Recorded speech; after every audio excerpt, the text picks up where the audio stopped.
당 대표로서 깊이 사과드립니다.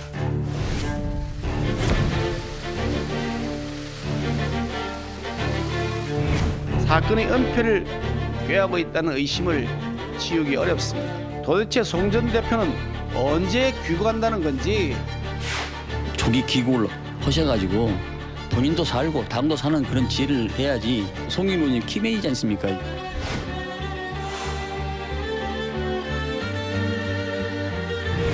제가 귀국하면 검찰은 바로 저를 소환해 주실 것을 부탁드립니다.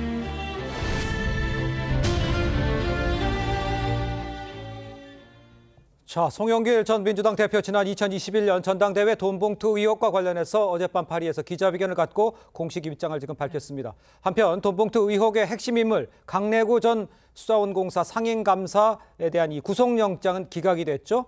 이 검찰은 신속하게 영장을 재청구한다는 방침입니다. 자, 지금부터 정치권 쟁점들 전문가들과 함께 하나하나 짚어보겠습니다. 네, 김근식 전 국민의힘 비전전략실장, 이현종 문화일보 논설위원, 김현정 민주당 평택을 지역위원장, 또 박성민 전 청와대 청년비서관 함께합니다. 안녕하십니까? 네, 안녕하세요. 네, 안녕하세요.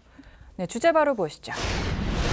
자, 지금 리포트에도 보셨습니다만 송영길 전 민주당 대표 전당대회 돈봉투 살포 의혹과 관련해서 탈당하겠다. 또 모든 책임은 자신에게 있지만 돈봉투 의혹은 모른다. 이런 입장이었습니다. 먼저 김근식 교수께서 그 전체적인 기자회견을 보고 어떤 느낌 받으셨는지 먼저 설명해 주시죠. 일단 뭐 좀 때늦은 감이 있다는 생각은 다 할 겁니다. 예. 이게 뭐 사건이 엄청 중차대한 사건인데다가 지금 거의 10일 가까이 좀 끌다가 네. 결국은 이제 내외의 압력에 의해서 이제 기자회견을 열었는데 네. 기자회견 내용은 이제 두 가지죠. 탈당하겠다, 바로 들어오겠다. 이 두 가지입니다.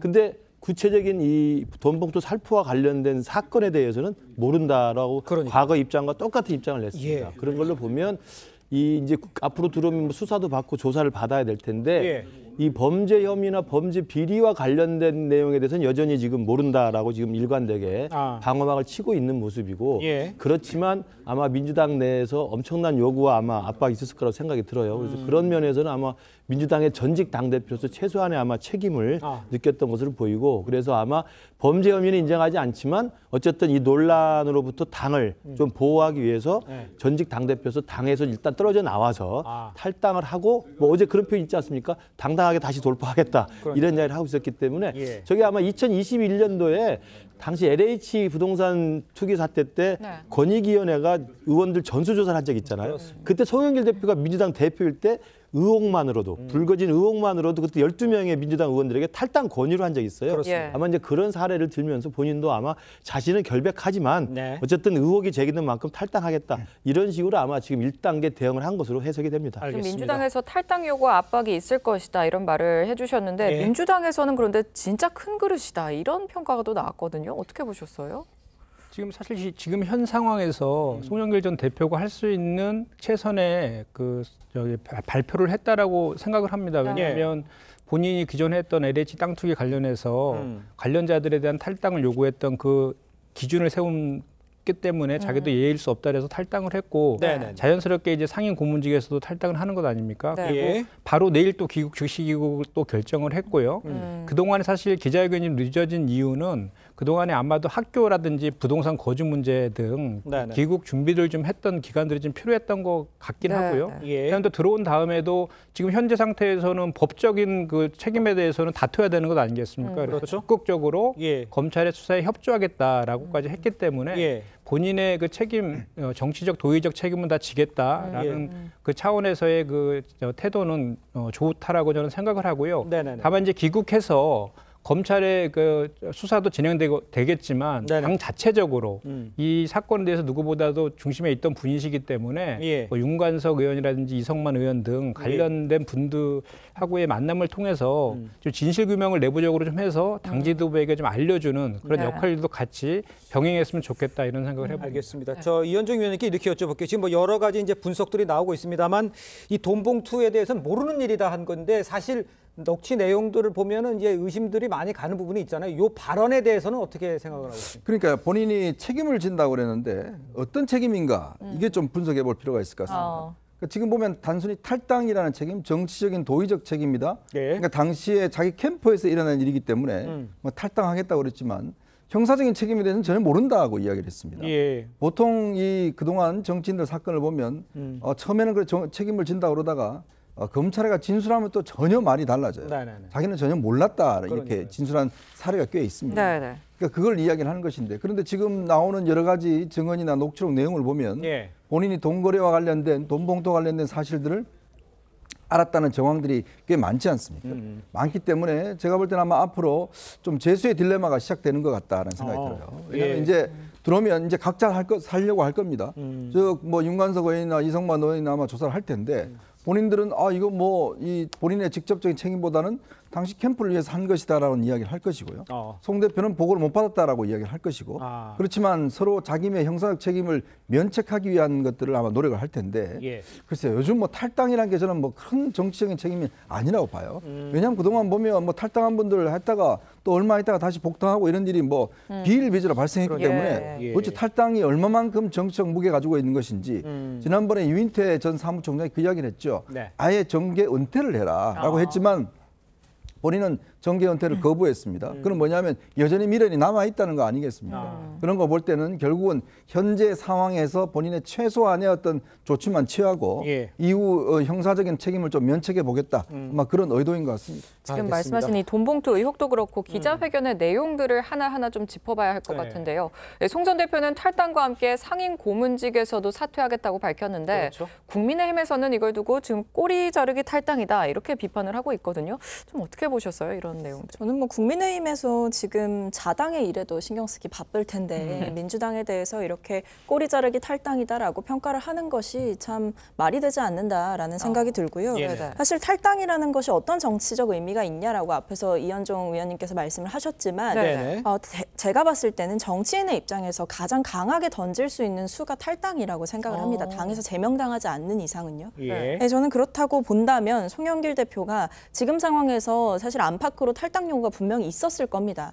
거기에 대해서 책임 있는 자세를 취했다고 봐야 하는 것이고 물론 이제 돈봉투 의혹과 관련해서는 솔직히 해소되지 않는 의혹들이 많이 남아 있습니다. 네. 네네. 그 녹음 파일에서도 송영길 대표의 이름이 등장하거나 마치 송영길 대표가 보고를 받았다는 식의 정황이 어느 정도는 있기 때문에 그러니까요. 이 부분에 대해서도 국민들께서는 여전히 의심을 거두지 못하는 상태이실 겁니다. 예. 그렇기 때문에 조기 귀국이라는 입장을 환영할 수밖에 없는 것이고요. 예. 아마 검찰에서도 즉시 소환을 하던 수사에 상당히 속도를 내지 않을까라고 생각을 하고 있는데 네네. 이 부분은 전적으로 송영길 전 대표의 몫이겠죠. 여기에 예. 대해서 당이 뭔가 옹호를 한다거나 뭐 이런 식으로 하는 상황이 아니기 때문에 국민의힘에서 이야기하는 꼬리 자르기 탈당은 오로지 비판을 위한 비판에 불과하다라고 생각합니다. 네. 그 우리 당에서 꼬리 자르기라고 비판을 한 이유는 본래 지금 들어와서 수사를 받아봐야 되겠습니다만 이번 돈봉투 사건에 송영길 대표가 몰랐을 리 없다라고 하는 국민적인 눈높이에서의 의혹을 제기하는 거예요. 예. 그런데 이제 나는 모른다라는 입장을 지금 계속 일관하고 있는 것이고요. 예. 그러니까 정치적 수사로서 탈당이라는 이야기를 이제 본인의 일정 정도의 이제 그 결단을 이야기를 하고 있습니다만 네. 들어와서 저는 수사를 받아보면 결국은 진실은 가려질 거라고 봅니다. 그러나 어쨌든 아직도 모른다라는 이야기를 하고 있는 것이 이제 우리 당에서 봤을 때는 너무 거짓말이다라는 생각을 하고 있고요. 그다음에 또 하나는 지금 탈당에 대해서 우리 박 비서관께서 잘 말씀해 주셨습니다. 정치로서는 굉장히 큰 결단일 수 있습니다. 예. 근데 저는 똑같은 기준을 이재명 대표에게 요구하고 싶어요. 송영길 대표 아직 소환되지 않았고 조사 안 받았습니다. 예. 기소된 것도 아니에요. 그다음에 관련자도 아직 피의자 신분이지 아직 뭐 이성만 의원이나 윤관석 의원 검찰 출두도 안 했어요. 그렇습니다. 이재명 대표 어떻습니까? 소환 여러 번 했죠. 기소가 됐습니다. 예. 지금 범죄 비리로 지금 피고인입니다. 예. 최측근인 정진상, 김용 구속 기소돼 있습니다. 재판받고 있습니다. 엄청난 진술과 관련자의 지금 증언들이 나오고 있어요. 네. 탈당 안 합니까? 송영길 대표는 아무것도 아직은 확인되지 않았는데 본인이 탈당한다고 합니다. 예. 이재명 대표는 뭐 합니까? 이재명 대표 정치적 책임을 안 집니까? 저는 이 이야기를 묻고 싶어요. 송영길은 탈당하는데 그럼 이재명은요? 이야기는 국민들이 물어볼 거라고 생각합니다. 김근식 교수가 얘기하신 지금 송영길 전 대표와 이재명 대표와의 이 대응 방식이 다르다. 이거에 대해서는 어떻게 생각하십니까? 네. 하여튼 그 기승전 이재명 대표로 다 이제 기결이 되는데 네. 이재명 대표와 관련해서는 이제 우리가 그동안 누누이 얘기했지만 지난 대선 때 0.73포인트 차이로 근소하게 패배한 이후에 네. 사실 정적 제고용 표적 수사라고 저희 당에서는 규정하고 네. 검사 독재 정권과 맞서 싸우겠다라는 그 규정을 하고 지금 대응하는 그런 거랑 네. 요 돈봉투 살포권은 성격이 많이 틀리죠. 그리고 저는 한 가지 덧붙여서 그렇다고 하면 저는 국민의 눈높이에서 저희 더불어민주당이 정말 많이 비판받아야 되고 더 혁신해야 된다는 거에서 100% 동감하지만 네. 국민의힘도 그렇게 이렇게 민주당한테 정략적으로 공격만 할 사실 그 입장은 아니잖아요. 지금 김연아 의원도 공천원구 전 의원도 공천원구 관련해서 돈봉투 파문이 지금 나오고 있는데 1년 네. 동안 수사를 뭉개고 있다는 것도 지금 보도 통해 확인되고 있고 하용재 의원도 지금 그 공천원금 받은 거로 파장이 크고 있는데도 불구하고 국민의힘 내부적으로 어떤 뭐 조사나 조치도 하나도 하지 않고 있지 않습니까? 네. 이런 것들은 지금 상태에서는 정쟁의 문제가 아니라 송영길 전 대표도 탈당까지 하고 들어와 적극적으로 수사를 받겠다고 하고 있는 만큼 검찰의 수사와 내부 자체 조사를 통해서 그 진실을 규명하고 또 우리 당도 이번을 혁신의 기회로 삼는 그런 태도들이 정당의 올바른 태도다 저는 그렇게 생각합니다. 일단 두 분 다 탈당이 큰 결단이라고 평가를 해주셨는데 예. 민주당에서는 오늘 오전에 브리핑을 열었고 송 전 대표가 귀국해도 지도부 간의 회동은 또 검토된 바 없다고 했거든요. 그럼 탈당 후에 송 전 대표랑 좀 지도부 간의 소통 이건 어떻게 이루어질까요? 근데 공식적으로 이렇게 지금 뭐 송영길 전 대표랑 지도부 간의 소통 그런 것들은 잡혀 있는 게 없는 건 맞죠. 네. 뭐 없는 건 맞고 오늘 이제 수석 대변인 명의로 당의 입장은 표명을 했습니다. 예. 그래서 즉시 귀국하고 탈당한 결정에 대해서는 존중한다. 그리고 이것에 대해서 뭐 정치적으로 이렇게 정치적 고려 없이 네. 정확한 수사를 통해 실체가 규명되길 바란다. 네. 이렇게 당의 입장은 표명을 했고요. 예. 다만 이제 아까도 제가 말씀드렸지만 송영길 대표가 귀국하게 되면 자체적으로 이제 내용에 대해서 확인하는 과정들이 있을 것 아닙니까? 그렇겠죠. 그런 과정 속에서 자연스럽게 뭐 이 당 지도부 중에서 이거에 대해서 이 문제를 담당하는 이제 지도부가 있을 것 아닙니까? 예. 지도부와의 만남은 자연스럽게 이루어지지 않을까 저는 그렇게 생각합니다. 알겠습니다. 탈당이 결단일 수도 있죠. 하지만 지금 내용적으로 좀 살펴보면요. 송영길 전 대표 돈봉투 의혹에 대해서 캠프를 일일이 챙기지 못했고 몰랐다 이런 입장입니다. 먼저 이 발언을 좀 직접 들어보도록 하겠습니다. 돈봉투 의혹 관련해서는 전혀 몰랐다는 그 예전 발언을 계속 유지하신 걸까요? 네, 그렇습니다. 이 문제는 돌아가서 하나하나 점검하겠습니다. 3명의 후보 30분 단위로 정신없이 뛰어다닐 때였습니다. 후보가 그런 캠프의 일을 일일이 챙기기가 어려웠던 사정을 말씀드립니다. 혹시 뭐 윤관석 의원님이라든가 뭐 이제 이성만 의원님으로부터 관련해서 뭐 보고 받으신 기억 전혀 없으실까요? 네, 그렇습니다. 네, 송 전 대표는 전당대회 당시 30분 단위로 정신없이 뛰어다닐 때였다 이런 말을 했는데 돈봉투 의혹 전혀 모른다는 입장이거든요. 이거 어떻게 들으셨습니까? 글쎄요, 과연 우리 국민들이 믿을까요? 우리가 녹취록을 통해서 사실 이런 녹취록이 뭐 없다라면 뭐 저런 것들이 뭐 그럴 수 있겠다는 이야기 하지만 예. 아니 근데 그 의원들이 뭐하러 그렇게 돈을 모금하고 돈을 뿌리겠습니까? 본인들 위험 부담 다 느끼는데 결국은 지금 당대표 선거에서 그다음에 사무총장 되셨잖아요. 네. 사무부총장 되셨잖아요. 다 그런 것들 연관돼 이렇게 하는 건데 그거를 대표가 모르게끔 이게 무슨 뭐 선행하는 것도 아니고 다 목적 있게 하는 건데 조금이라도 하면 그거 그냥 보고하느라고 정신이 없지 않습니까? 그 내용이 뭐 그렇지 않습니까? 아유 100만 원 가지고 뭘 보고하냐 좀 모아지면 해라 이런 이야기도 있잖아요. 예. 선거할 때 되면 다 생색내고 싶어 합니다. 왜냐? 내가 이렇게 당신을 위해서 뛰었다는 걸 표시내고 싶어 하는 거예요. 예. 그걸 통해서 이후에 정치적 이득을 얻는다는 거. 예. 이 정치권에요. 항상 그 정치인들 거짓말이 있습니다. 대가 없는 돈. 그것만큼 거짓말이 없어요. 다 대가가 있으니까 하는 게 이야기 아니겠습니까? 이 많은 돈을 뭐하러 이런 사람들이 아무 대가 없이 거의 1억 가까운 돈을 갖다 기부를 하겠습니까? 다 이유가 있는 거죠. 그러니까 뭐 본인이 아직 수사를 받아봐야 되겠지만 그런 건 핑계라고 저는 생각이 듭니다. 알겠습니다. 지금 이현정 의원님께서 이야기를 해주셨고 송영길 전 대표의 발언도 직접 들어봤습니다만 내용을 좀 보면요. 이 돈봉투 의혹과 관련한 녹음 파일을 보면 송 전 대표의 이름이 지금 거론돼서 나옵니다. 이걸 한번 들어보시고 아까 전에 송 전 대표의 발언하고 좀 생각을 같이 한번 엮어서 한번 해보시죠. 직접 들어보도록 하겠습니다. 내가 그 얘기도 했어. 성만이 형이 좀 연결해줘서 그거 좀 나눠줬다. 그렇게 얘기는 했어 내가. 누구한테? 연길이 형한테. 그냥 우리는 왜 저번에 왔을 때 강 감사님께서 뭐 이렇게 신나게 주셨잖아. 그러면 이제 우리는 뭐 그게 됐으니까 그냥 이제 뭐 더 안 해도 되는 건가? 아니 연길이 형한테 이제 좀 물어보고 아직도 20일 정도가 남아있는 거 아니에요. 그러니까 뭐 막판에 스피치 낼 때 한 번씩 더 해갖고 연길이 형이 그 뭐 어디서 이제 구했는지 그런 건 모르겠지만 내용은 모르고 많이 처리를 많이 했더라고. 그래서 많이 처리한 거하고 여기 우리 조직본부하고는 상관이 없는 거 아닐까? 상관이 있는 거야? 상관이 있지. 어차피 같이 일하는 사람들 다 자기가 다니면서 조금 준 거니까. 어차피 그 돈이 그 돈인데 뭐.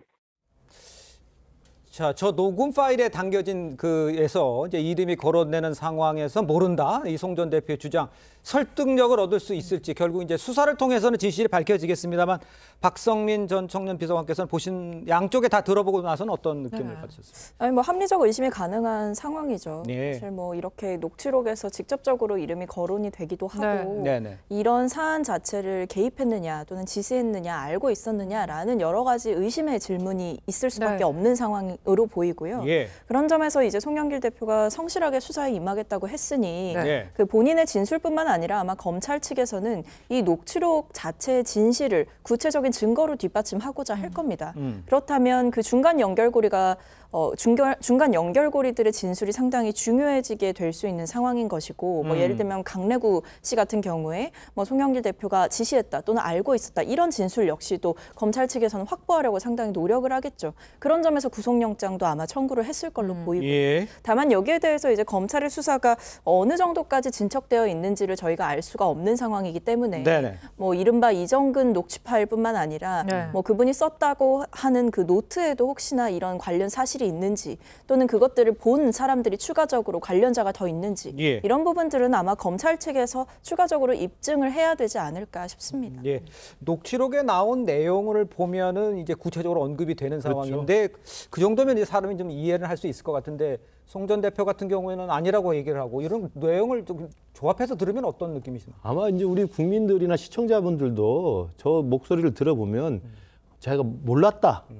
캠프의 내부에 들어간 일을 일일이 챙길 수가 없었다라고 하는 건 눈 가리고 아웅이라는 것이라고 볼 수밖에 없죠. 물론 이제 들어와서 검찰 수사 협조한다고 했기 때문에 수사를 받고 여러 가지 관련자들이나 또 관련 자료들을 보면서 이제 진술을 하게 될 텐데 저는 부인하기는 굉장히 어려울 거라 생각이 들고요.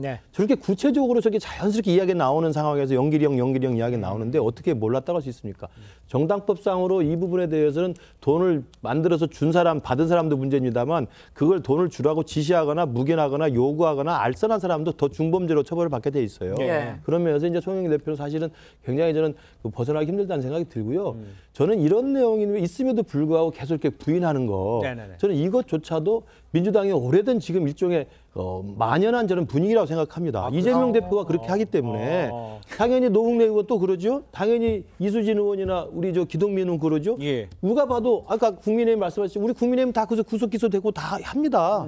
근데 우리는 다 그렇게 잘못했습니다 하고 죄를 받고 벌을 받는데 이재명 대표를 필두로 해서 모든 우리 민주당 의원님들은 범죄 비리, 정치자금법 이런 것과 관련해서 그렇게 엄청난 범죄가 드러났는데도 일단 정치 탄압이다라고 다 하지 않습니까? 직무정지도 안 시키지 않습니까? 기소가 되면 직무정지하는 당원이 있음에도 불구하고 그렇기 때문에 아마 민주당의 이른바 저런 피해자 코스프레는 일종의 좀 당의 문화가 돼버린 게 아닌가라는 좀 안타까움이 있습니다. 알겠습니다. 일단 송 전 대표는 검찰을 향해서 다른 사람들 괴롭히지 말고 나를 소환해라 이런 입장을 보였습니다. 직접 들어보시죠. 검찰이 소환도 하지 않는데 귀국해야 하는가 고민도 했습니다. 그러나 이 사건이 주요 쟁점이 되고 연일 언론에 보도되어 이 사태의 심각성을 깨닫고 더 제가 이곳에 머물러 있어서는 안 되겠다는 생각을 하게 되었습니다. 조속한 시간 내에 귀국 준비를 하겠습니다. 제가 귀국하면 검찰은 저와 함께했던 사람들을 괴롭히지 말고 바로 저를 소환해 주실 것을 부탁드립니다. 자, 지금 직접 들어보셨습니다만 검찰은 이제 기자회견에 대해서 수사는 오로지 증거와 법리에 따라서 진행될 것이다. 뭐 원칙적인 이야기죠. 검찰의 수사가 주변인을 괴롭히고 있다. 이 송 전 대표 입장, 이 발언에 대해서는 대변인 어떻게 생각하십니까? 그러니까 본인의 책임감을 좀 부각시키려는 수사 같아요. 뭐 저게 무슨 법적으로 무슨 뭐 의미가 있어서 한 얘기 같지는 않고 본인이 그 당시에 자기가 당대표 되는 과정에서 벌어진 일이고 자기 캠프에서 벌어진 일이기 때문에 자기가 도의적 정치적 책임을 좀 부각하려는 의도에서 얘기한 것 같고요. 사실 이 수사와 관련해서는 이정근 전 부총장 있잖아요.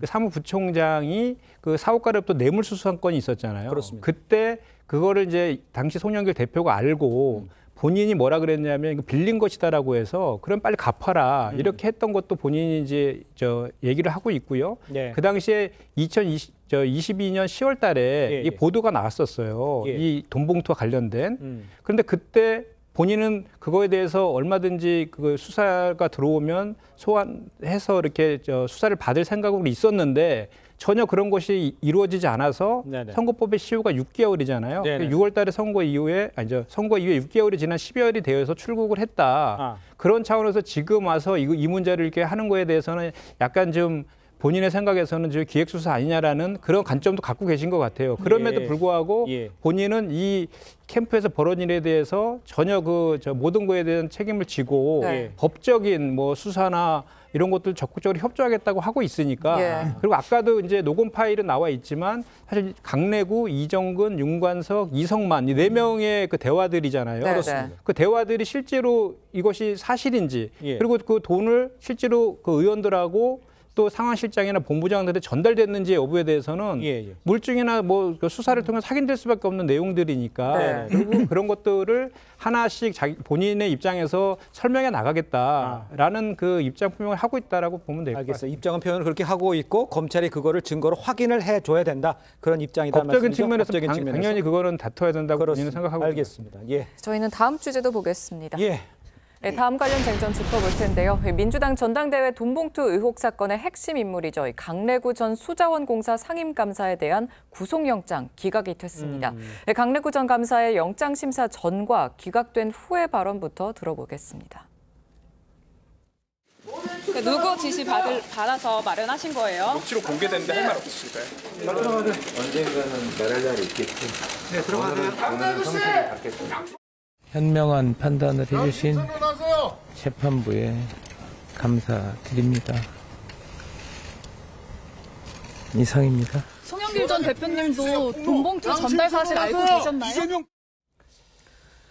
법원에서는 강내구 씨에 대해서 증거인멸을 단정하기 어렵다면서 구속영장을 기각했고요. 검찰은 법원의 결정을 납득하기 어렵다는 입장입니다.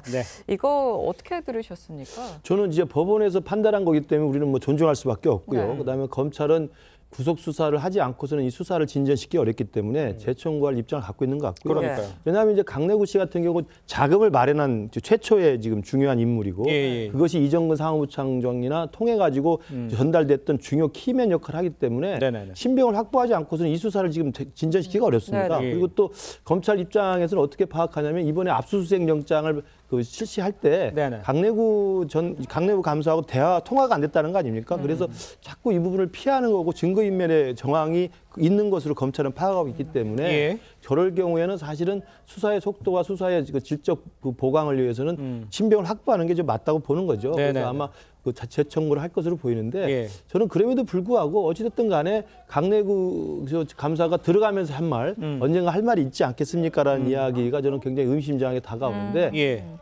중간에 자금을 마련해서 전달한 역할을 했던 사람이기 때문에 송영길 전 대표가 알고 있는지 그리고 어디서 돈을 어떻게 만들었는지 이런 부분에 대해서는 저 강내구 감사의 입이 굉장히 그 중요한 열쇠가 될 거라고 생각합니다.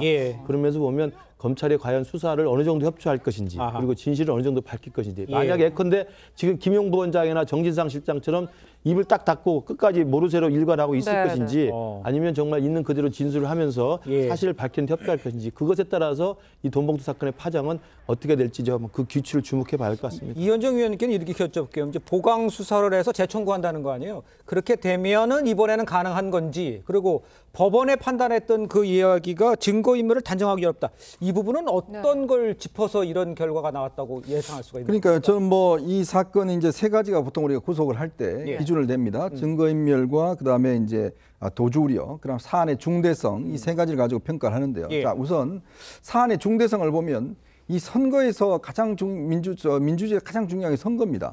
선거에서 돈을 뿌린 행위는 굉장히 중대한 사건이죠. 그렇죠. 저는 2008년도 박기태 전 대표가 그 돈을 갖다가 이 300만 원인가 그때 줘서 결국 징역 8개월에 집행유예 2년이 나왔습니다. 그러니까 그만큼 이 민주주의에 있어서 선거에서 돈을 뿌리는 행위 자체는 굉장히 우리가 중대하게 처벌하고 있거든요. 바로 이 면에서 이번 사건은 굉장히 중대한 사건이라는 생각이 들고 두 번째로는 이번에 보면 강내구 씨가 그 돈을 준 사람한테 미리 전화를 해서 이렇게 뭐 진술을 부탁했던 정황도 있습니다.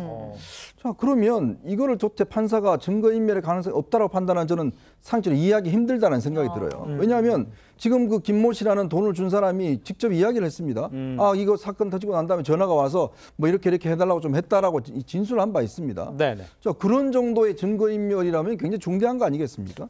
자, 그리고 지금 도주 우려 이야기를 하셨는데 좀 전에 이제 그 검찰에서 한 수차례에 걸쳐서 전화를 했는데 전화를 안 받았다는 거 아니겠습니까? 저는 그렇다면 왜 그럼 법원이 이 사안에 대해서 이렇게 좀 제가 볼 때는 솔직히 좀 가볍게 생각하는 것 같은데 저는 굉장히 중대하다. 그리고 이 증거인멸의 가능성도 꽤 있기 때문에 저는 아마 검찰이 보강서를 해서 다시금 저는 영장을 재청구할 걸로 보는데 이거는 법원의 판단이 좀 정확히 해야 될 측면이 있는 거 아닌가 저는 그런 생각이 듭니다. 그러면 저희 구속영장 기각과 관련한 거랑 강내구 씨가 말씀하신 것처럼 언젠간 말할 날이 있겠죠. 오늘은 성실히 받겠습니다. 이 말을 한 거는 좀 의미심장하다고는 하셨는데 어떻게 들으셨어요, 이 부분은? 그러니까 일단은 법원에서 그런 그 구속영장을 기각한 판단에 대해서는 존중을 해야 한다고 생각합니다. 그리고 그 내용을 보면요, 일단 뭐 도주 우려가 없다, 뭐 증거인멸의 우려가 없다라는 것도 어쨌든 근거 있게 하신 이야기 아니겠습니까? 그러니까 압수수색 이후에 증거인멸을 할 수 있는 시간이나 정황이 충분히 있었음에도 불구하고 그것을 시도하지 않았던 것 또는 관련자들에게 연락을 해서 뭐 진술을 맞춘다든지 회유를 한다든지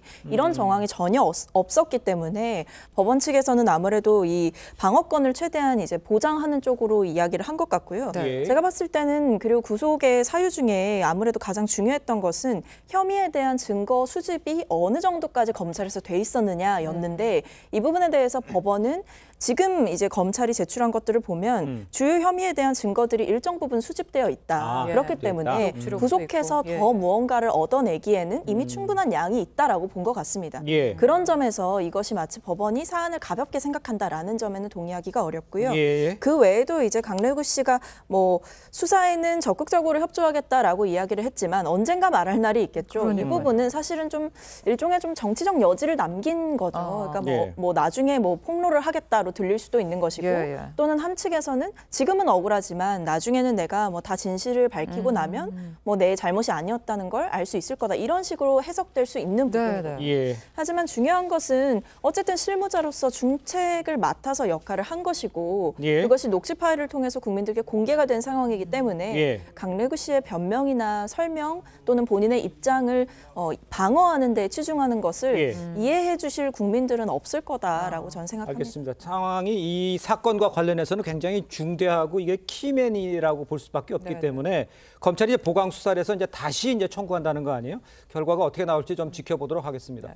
자, 다음 쟁점 좀 짚어보도록 하겠습니다. 민주당 이 일부 의원들 이 돈봉투 의혹에 대한 수사가 정치 탄압이라고 주장을 하고 있는 상황입니다. 아까 김현정 대변인도 그렇게 말씀을 해주셨고요. 이에 대해서 한동훈 법무부 장관은 왜곡된 선동이라는 입장입니다. 직접 들어보도록 하겠습니다.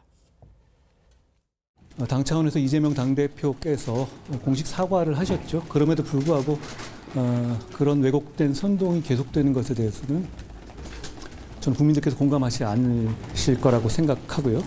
그리고 정치 탄압 얘기하셨던데요. 의원 매수하는 걸 수사하는 걸 가지고 정치 탄압이라고 한다면 뭐 승부 조작 수사하면은 뭐 스포츠 탄압되는 건가요? 말 같지도 않은 소리입니다. 자, 말 같지도 않은 소리라는 데서 어떻게 생각하십니까? 아까 말씀하신 거에 대한 답변 같은데요, 한동훈. 그러니까 어쨌든 한동훈 장관님의 정치적인 저런 발언들은 정말 계속 되네요. 좀 정치적인 발언. 자제했으면 좋겠는데 아까도 제가 말씀드렸지만 지금 우리 당에서 이것을 뭐 야당 탄압이다 이렇게 얘기하는 목소리는 지금 사실 없고요. 초창기 때 처음에 좀 그런 게 있었죠. 아까도 제가 말씀드렸지만 작년 10월 달에 불거졌던 내용들을 지금 한참 이제 국정지도 낮은 상황에서 본격적으로 수사에 들어가니까 그런 이제 시각들이 있었던 것인데 지금은 그럼에도 불구하고 국민 눈높이에서 검찰의 조속한 수사를 촉구하고 있고 수사 결과에 따라 상응하는 책임을 묻고 재발 방지책을 만들겠다라는 게 이제 민주당의 입장이기 때문에요. 그렇게 보시는 게 맞는 것 같고요. 그리고 이제 한동훈 장관이 이제 이게 저희가 이제 언론 보도 통해서 그 녹음 파일이 하나둘씩 나오고 있는 거에 대해서 우리 이제 박범계 의원이 피의 사실 공표가 진행되고 있다는 것에 대해서 왜 그럼 고발하지 않느냐. 그전에는 피의 사실 공표가 됐다라고 다 고발했는데 이번 건은 고발 안 한 거로 봐서는 아닌 거 아니냐 이렇게 또 발언하셨어요. 그렇죠. 그럼 또 그렇게 따지면 논쟁인데 그럼 과거에 그런 피의 사실 공표로 고발한 건들은 다 피의 사실 공표한 거 인정한 게 또 되잖아요. 역으로 생각하면. 그래서 그런 정제가 될 건 아닌 것 같고 제가 봤을 때 한동훈 장관의 역할은 지금은 균형 잡히게 객관적이고 공정한 수사가 될 수 있도록 그 검찰을 좀 지휘하고 그다음에 이제 또 한편으로는 또 우리 여당과 관련된 수사들도 많이 지금 있잖아요. 아까 제가 말하는 김연아 전 의원이라든지 또는 뭐 하영재 의원 이런 분들도 있는 거고 또 넓혀 보면 또 그 50억 특검과 김건희 특검 관련된 것들도 있기 때문에 이런 것도 균형 잡히게 좀 이렇게 공정한 수사권을 행사할 수 있도록 좀 균형 잡힌 시각을 가져줬으면 좋겠다 이 말씀도 드리겠습니다. 그런데 제가 좀 궁금했던 건 한동훈 장관의 이 정치 탄압 의원 매수하는 걸 수사하는 걸 정치 탄압이라 할 수 있나 이런 말이 좀 정치적인 발언이다라고 지금 지적을 해주셨는데 이게 어떻게 보시나요, 의원님? 그러니까 이게 왜 정치적이죠? 이 발언이? 그러니까 지금 처음에 이 사건이 터지자마자 김남국, 서영교 의원 등 다 그런 이야기 했지 않습니까? 정치 탄압이다 뭐 했지 않습니까? 근데 그분들 지금 무슨 생각하고 있죠? 그러니까 저는 제발 국회의원들이 자기가 한 뱉은 말에 대해서 그게 사실이 아니면 내가 잘못 알았다고 좀 이야기하는 모습을 보고 싶어요. 그러니까 무조건 처음에 그렇게 주장을 했다가 나중에 당대표가 사과했는데 뭐 300만 원 그냥 뭐 경비로 쓰는 건데 나는 하루 1년 한 달 바깥 50만 원 그거 작은 건데 이런 이야기를 합니다. 자, 근데 지금은 뭐 아니다라고 국민 눈높이? 그때는 국민 눈높이가 아니고 누구 눈높이였습니까? 그러면 그게 아니다라고 제발 나중에라도 잘못 알았다고 이야기라도 해야 될 거 아닙니까? 그렇게 국민들을 선동하고 정치 탄압이다, 검사 정권이다 해놔놓고 지금 와서는 다들 입을 다물고 몰란 척하고 있잖아요. 그러니까 그게 국민들이 정치권을 불신하는 겁니다. 왜 자기가 한 말에 대해서 왜 잘못됐다고 이야기를 못하는 겁니까? 이게 지금 정치 탄압입니까? 이런 것들이 지금 검사 독재 정권이 하는 겁니까? 그 부분에 대해서 본인들이 주장했던 거에 대해서 사실이 아니면 아니다라고 이야기는 하는 모습 우리 국민들이 바라는 거 아닐까요? 그러니까 나중에 그냥 흐지부지 해버립니다, 그냥. 또 나중에 또 나오면 또 그런 이야기 하겠죠. 그러니까 그런 것들이 정치 불신을 가중시키는 거고 결국은 한동훈 장관 이야기나 그 이야기 아닙니까? 한동훈 장관이 여기에 정치적인 색깔이 어디 있어요? 당연히 법치를 담당하는 법무부 장관으로서 할 수 있는 이야기 아닌가요? 저는 그 수준이라고 봅니다. 제가 볼 때 이제 야당에서 한동훈 장관에 대해서는 이제 일종의 그 좀 트라우마 같은 게 있는데 정치 발언하면 안 되죠. 근데 정치 발언이라고 하는 경우는 이득되는 정치 발언이에요. 왜냐면 법무부 장관의 업무 영역이 아닌 것과 관련된 발언을 하면 그 정치적 발언이죠. 그런데 뭐 이재명 대표의 뭐 어떤 과거의 뭐 민주당의 어떤 정치적 발언에 대해서 뭐 비난한다든지 아니 우리 국민의힘의 전당대회 관련해서 뭐 리더십에 대해서 이야기를 한다든지 이러면 정치적 발언입니다. 그러나 저 한동훈 장관의 발언은 법무부 장관의 업무 영역과 관련된 기자들의 질문에 답변하는 과정에 나온 이야기예요. 그렇기 때문에 그것은 오히려 국민들이 궁금한 차원들을 기자들이 대신해서 마이크를 대고 물어보는 것이고 당연히 돈봉투 사건은 법무부 관할 아닙니까? 검찰이 수사를 하는 거니까. 그래서 이 수사 과정에서 이런 이야기가 있는데 어떻게 생각하십니까? 그러니까 이것은 검찰이 해야 될 일 중에 하나를 하는 거라는 이야기를 굉장히 강력한 언어로 하는 것이지 저 정치적 발언은 만약에 법무부 장관 영역이 아닌 이야기를 하면 정치적 발언이라고 저도 동의하겠습니다. 그런 적을 한동훈 장관이 한 적은 한 번도 없어요. 그러니까 제가 지적하는 거 뭐냐면 법리와 증거에 따라서 공정하게 수사하겠습니다. 이것만 하면 되잖아요. 말 같지 않은 소리 한다고 이렇게 하고 그런 발언들이 그렇게 자극적인 발언을 굳이 써야 되느냐의 문제이고 또 하나는 공정하지 않다라는 비판도 많잖아요. 왜 그 김건희 여사라든지 또 여당과 관련된 그 수사에 대해서는 미진하게 시간 끌기 하면서 야당에 대해서만 저렇게 강하게 대처하느냐에 대한 지적들이 있다는 말씀을 드립니다. 알겠습니다. 한동훈 장관에 대해서 전혀 다른 장관의 생각을 갖고 계시다 이런 결론을 내릴 수 있을 것 같습니다. 자, 저는 다음 주제로 좀 넘어가 보도록 하겠습니다.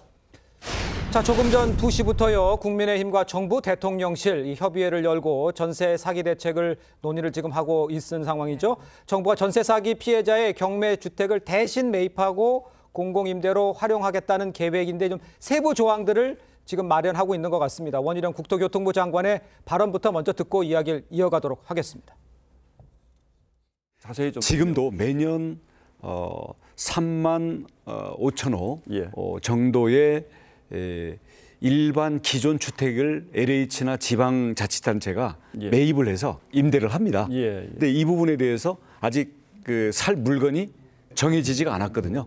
그 물건을 지금 전세 사기 피해 물건으로 돌리면 되는 거죠. 그래서 우선 매수권은 임대로 계속 사는 게 아니라 융자를 받아서라도 아예 이 기회에 내 이 집을 내가 사버리겠다. 보니까 위치도 좋고 해서 이런 경우에는 저희가 최장 한 40년 정도의 장기 저리 대출을 충분한 거치 기간을 두고 제공하겠다는 겁니다. 자, 지금 원장관의 이야기를 들어봤습니다만 이제 경매에 나온 전세 사기 피해 주택을 정부가 매입한 다음에 피해자에게 싼 값으로 임대하는 방안인데 매입 물량이 최대 35,000호라고 합니다.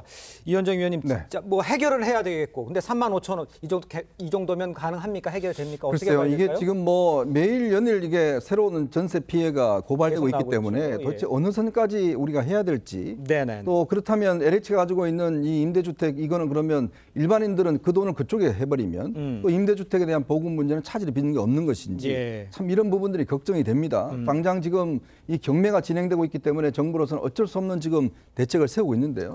제가 이 시점에서 한번 드리고 싶은 말씀은 우리나라가 후진 국가 아니잖아요. 왜 이게 비롯됐죠? 이렇게 1인 한 사람이 2,500채나 되는 가구를 어떻게 이렇게 사기칠 수가 있죠? 그게 버젓이 일어날 수 있는 원인이 뭡니까? 저는 기억나는 게 예전에 임대차 3법 통과시킬 때 윤희숙 전 의원이 나와서 5분 발언하면서 했던 이 토로가 기억이 납니다. 저는 임차인입니다. 그렇죠. 저는 임차인입니다. 여러분 이거 법 통과되면 나중에 올 수 있는 피해 여러분들이 감당하시겠습니까? 라고 이야기를 했잖아요. 그때 국회의원들은 어떻게 이걸 들었을까요? 자, 부동산 그 정책이 28번이나 정책이 바뀌면서 집값이 급격히 상승이 되고 그다음에 새 정부 들어와서 집값이 또 하락을 했습니다. 거기서 갭 투자한 사람들 다 지금 피해를 보는 거잖아요. 그러니까 집이 하나의 투기의 대상, 사기의 대상으로 만든 거 아니겠습니까? 이번에 또 이렇게 넘어가면 또 이제 그런 입법들을 할 겁니다. 제발 국회의원들요, 국회에서 공부 좀 하고 좀 입법하십시오. 이 당리당략이 아니라 이것이 비롯될 수 있는 여러 가지 가능성에 대해 전문가들이 많이 지적하잖아요. 지금 양곡관리법이 대표적입니다. 양곡관리법 같은 경우도 이걸 할 경우에 실제로 농민들한테 이득이 되는 게 아니라 농민들의 크게 피해가 될 것이라는 주장도 있잖아요. 근데 무조건 통과시킵니다. 그러니까 본인들이 그냥 옳다고 하면 통과시켜. 나중에 누가 책임집니까? 다음 정부 때 이 법에 대한 여러 가지 문제가 나타나면 그때는 또 뭐라고 이야기하실 겁니까? 제발 좀 법 만들 때 전문가 이야기 좀 듣고 당리당략을 떠나서 좀 생각 좀 하고 법을 만드십시오. 다 그 원인이 지금 이렇게 피눈물로 나타나는 겁니다. 알겠습니다. 일단 이번 정부 대책에 대해서 민주당 등 야권에서는 피해자 보증금까지 돌려주기 위해 선보상, 후구상 이 특별법이 필요하다. 이런 입장을 내세우고 있습니다. 여야가 오는 27일에 전세 사기 대책 마련을 위한 좀 법안을 처리할 것 같은데 이 상태에서 합의점을 찾을 수 있을까요? 근데 지금 여야가 27일 처리하기로까지는 합의가 된 상태이고요. 다만 이제 그 서로 해법이 약간 차이가 있어요. 근데 우리가 잘 살펴봐야 될 것이 뭐냐면 지금 전세 사기로 그 자살한 세 분이 이제 그때 MZ 세대 분들이 다 자살을 하셨잖아요. 그 가장 큰 원인이 말씀을 좀 수선해 주시고요. 극단적 선택을 하셨습니다. 극단 선택을 하셨는데 그 가장 큰 원인이 뭐냐면 그동안 대출을 받아서 얻은 그 보증금 있죠. 임대 보증금을 떼었기 때문에 그것 때문에 자살을 하는 거거든요. 그렇다면 이 전세 사기의 근본적인 해결을 위해서는 그 받을 수 없는 보증금을 받게 해주는 게 핵심적인 정책이어야 됩니다. 그런데 지금 제시되고 있는 뭐 저리대출이라든지 그 공공 매입한 후에 임대한다든지 또는 뭐 경매 중단 이런 것들은 사실은 그런 것들이 아니거든요. 근본적인 대책이 될 수가 없어요. 다만 그래서 야3당에서는 이 보증금을 받게 해줄 수 있는 거에 대해서 100%는 아니더라도 뭐 50에서 90% 정도 중에서 그것은 뭐 합의가 필요한 구간이지만 그렇게 보증금을 다시 돌려받을 수 있게 하는 조치들이 반드시 있어야 된다는 것이고 그것은 이제 특별법을 통해서 만들어야 된다 이렇게 이제 주장하는 것인데 어제 원희룡 장관이 얘기했던 오늘 지금 당정협의 통해서 하겠다는 것은 뭐냐면 LH 등 공공에서 그 경매로 나온 그 부동산을 낙찰을 받아서 그 임대인에게 그 임대를 주겠다, 유상임대를 주겠다는 거거든요. 그럼 그거는 근본적인 대책이 될 수 없다는 것이고 우리 법에 보면 그 국가와 지자체는 주거권, 국민의 주거권을 보장해야 될 의무가 있거든요.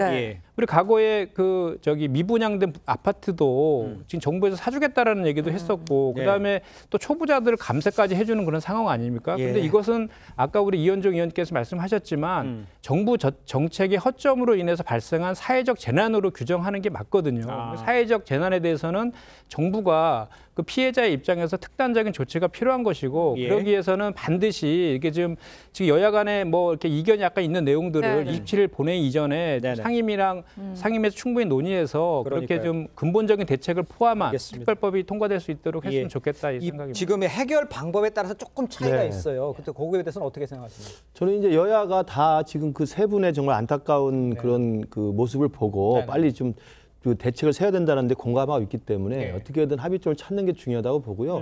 그런데 이제 민주당이 주장하는 이제 선보상 후구상이라는 건 이제 정부가 일단 세금을 풀어서 그 집을 다 사라는 거 아닙니까? 산 다음에 그냥 보증국가에 돌려줄 수 있도록 그 피해자에게 돈을 다 주자는 이야기예요. 그렇습니다. 뭐 굉장히 화끈한 이야기죠. 그러나 이 부분에 대해서는 세금을 그렇게 쓸 때에는 그러면 그 피해자 분들 말고 다른 피해자분들 또 어떻게 할 것이며 이 전세 사기가 아닌 역전세난 때문에 사실 원하지 않지만 돌려주지 못하는 분들도 많이 계시거든요. 그분들이 또 하소연하면 어떻게 할 겁니까? 그럴 때마다 그럼 세금 투자해서 다 돈 돌려줄 겁니까?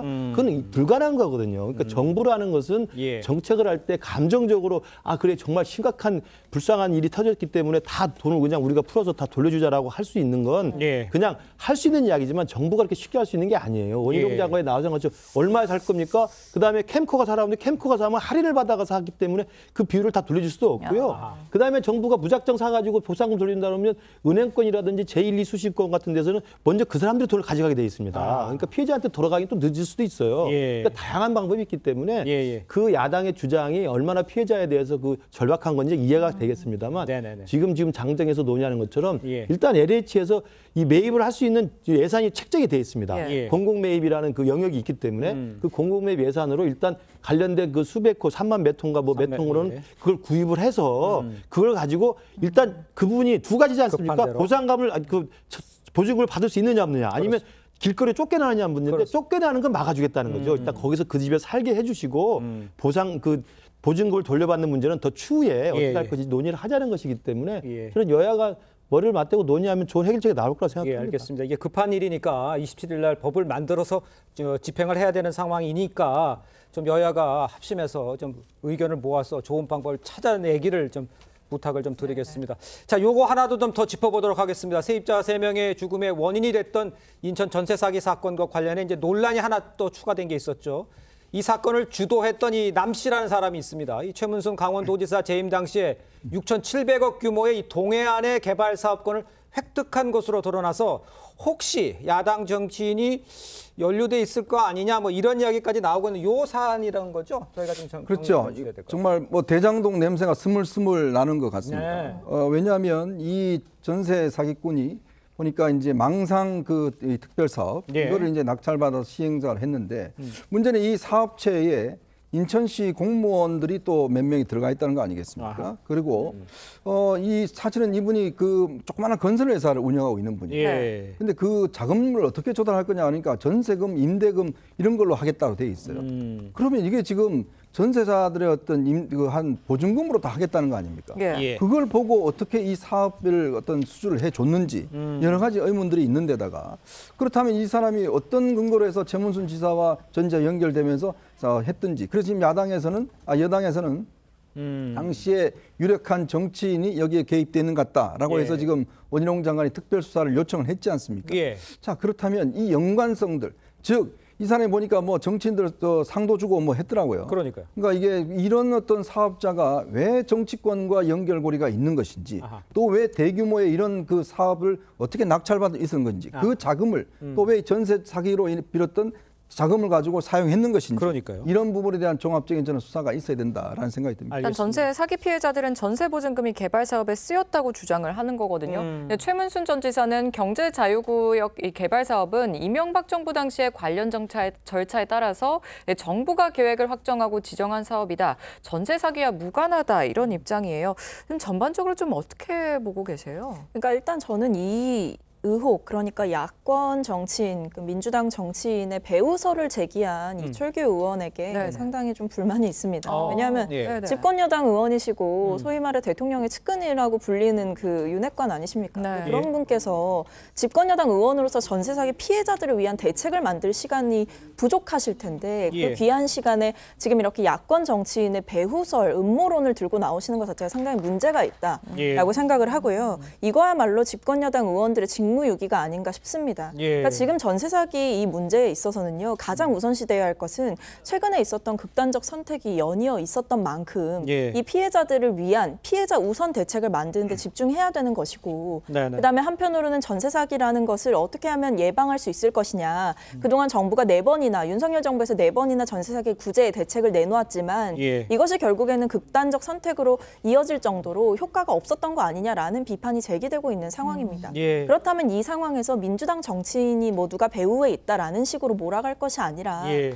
지금 정쟁을 할 상황도 아니고 네네. 그럴 시간도 없습니다. 예. 그럼 그렇다고 한다면 이 사안의 심각성에 공감하신다면 네네. 이런 식으로 음모론 제기하실 것 아니고 이렇게 보면 지금 강원도의 해명에 따르면 전세사기 배후는 이명박 정부거든요. 그럼 전세사기 배후에는 이명박 대통령이 있는 겁니까? 예. 그러니까 이렇게밖에 비생산적인 논의가 이어질 수 알겠습니다. 없기 때문에 저는 집권여당 의원들이 좀 책임감 갖고 예. 발언하셨으면 좋겠습니다. 그러니까 전세 사기 대책을 마련하고 있는 건 한편이고 이거는 이 사기범이 어떻게 거기 가서 또 그렇게 큰 사업을 할 수 있냐 요거에 대한 문제 제기다. 이렇게 좀 제가 말씀을 좀 정리해서 드리도록 하겠습니다. 자, 정치권 소식은 여기까지입니다. 네 분과 좀 인사를 나누도록 하겠습니다. 고맙습니다. 감사합니다. 감사합니다.